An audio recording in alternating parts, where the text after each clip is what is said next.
Page 74. Let's review. Unit 7 and 8. A. Listen and number. Number 1. Listen to the bird. It sounds wonderful. Listen to the bird. It sounds wonderful. Number 2. How does the mirror feel? It feels smooth. How does the mirror feel? It feels smooth. Number 3. How does the garbage smell? It smells bad. How does the garbage smell? It smells bad. Number 4. Does it taste sour or salty? It tastes salty. Does it taste sour or salty? It tastes salty. Number 5.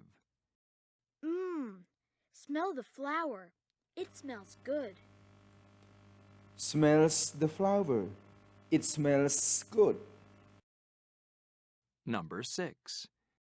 Oh, look at the rainbow. It looks beautiful.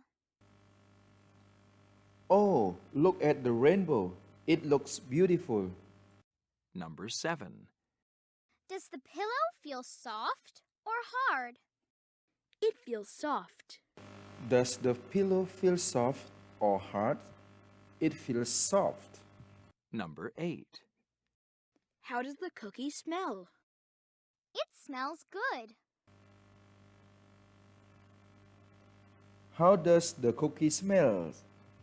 It smells good. Page 74. B. Listen and check. Number 1. Jenny, have you ever eaten tacos? No, I haven't, but I'll try them tonight. What about you? Have you ever eaten tacos? Yes, I have. I've eaten tacos many times. Jenny, have you ever eaten tacos? No, I haven't, but I tried them tonight. What about you? Have you ever eaten taco? Yes, I have. I've eaten taco many times. Number 2. I've never been to Hawaii. Have you ever been there? Yes, I have. I've been there twice. I've never been to Hawaii. Have you ever been there?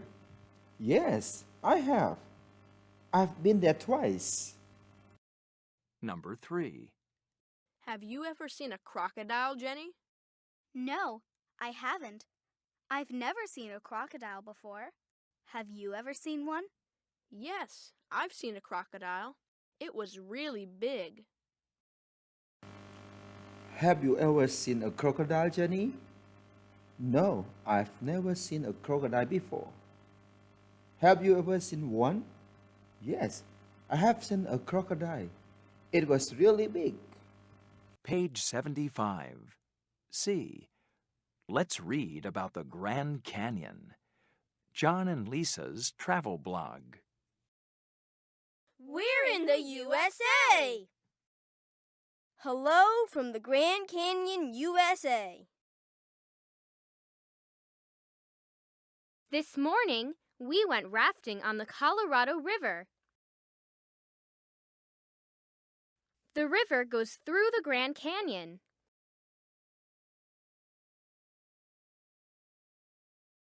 We went through a lot of rapids. They were very rough. We've never gone rafting before. It was exciting.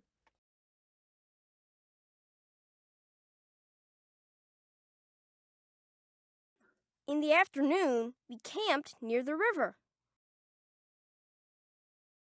For dinner, the guides cooked steaks over a campfire. The steaks smelled and tasted delicious. Tonight, we're going to sleep outside. We can hear the river. It sounds wonderful. We can also see a lot of stars. We've never seen so many stars.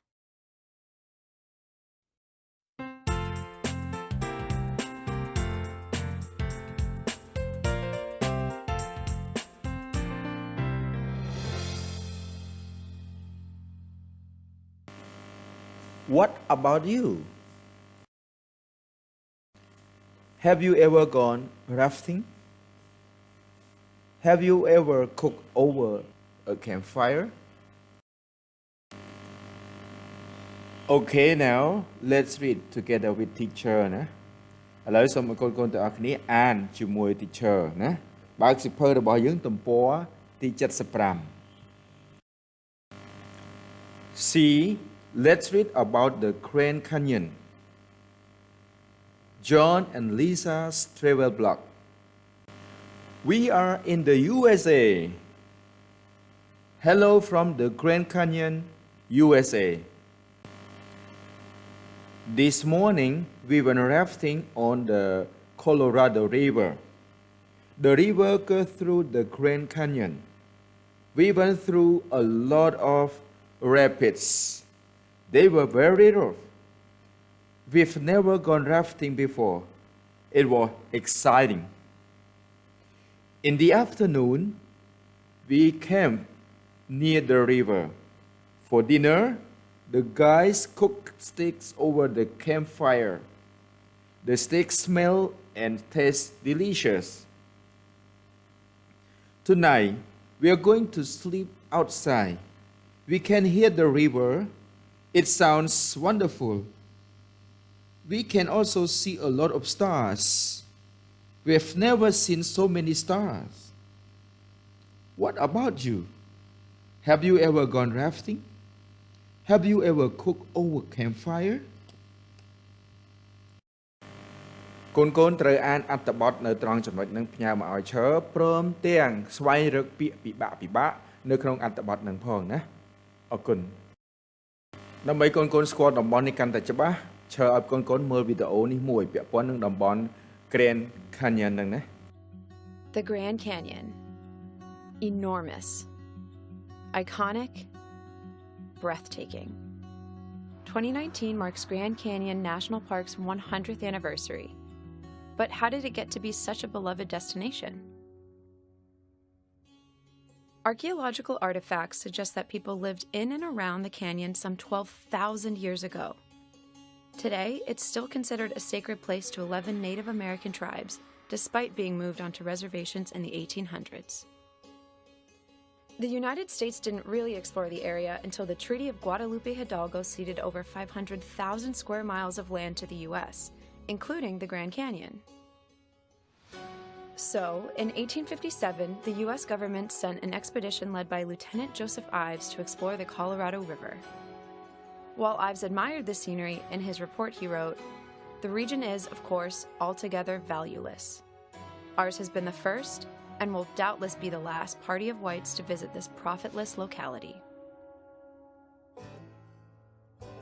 History proved Ives wrong. But throughout the late 1800s, companies struggled to make the area profitable, and few were considering this harsh landscape as a tourist destination. Even so, President Benjamin Harrison saw the need to protect this inspiring place and created the Grand Canyon National Forest Reserve in 1893. The Grand Canyon's popularity grew tremendously after that. In 1901, a new rail line ran directly to the Grand Canyon Village, where most tourists to this day start their visit. A comfortable train ride and the brand new El Tovar Hotel enticed the elite class to visit the Grand Canyon, including President Theodore Roosevelt. During his 1903 visit, he emphasized the importance of preserving the Grand Canyon in a speech. "Leave it as it is. You cannot improve on it. Not a bit. The ages have been at work on it, and man can only mar it." And in 1908, Roosevelt declared the Grand Canyon a national monument. During this time, more visitors made use of the traditional Native American walking trails, like the Bright Angel Trail, for mule rides and hiking. And more people meant more lodging. Architect Mary Elizabeth Jane Coulter was hired to design many of the park's most iconic buildings. Her groundbreaking work earned her the nickname Grand Canyon's Architect. And finally, 3 years after the National Park Service was created, on February 26, 1919, President Woodrow Wilson signed the Grand Canyon National Park into law, making it the nation's 17th national park. Over 37,000 people visited the newly enshrined park in its first year. To date, the park has hosted more than 211 million guests. But all this momentum led to some growing pains. Commercial flights, which were gaining popularity in the 1950s, would treat passengers to a view of the Grand Canyon while en route to their destination. This led to disaster in June of 1956 when 2 commercial planes crashed over the Grand Canyon, killing all 128 people on board. It was the deadliest aviation disaster of the time and motivated Congress to regulate the then largely uncontrolled skies. The 21st century has brought its own set of challenges. Helicopter tours have increased so much that a part of the canyon has been nicknamed Helicopter Alley. And development companies are proposing new retail and lodging, which might interrupt the natural beauty of the canyon. But conservationists and Native Americans are fighting to preserve the natural integrity of the park, just like they have in the past, for future generations to enjoy. Through it all, the Grand Canyon has solidified itself in the hearts and minds of Americans. And to this day, it's one of the most visited national parks in the country.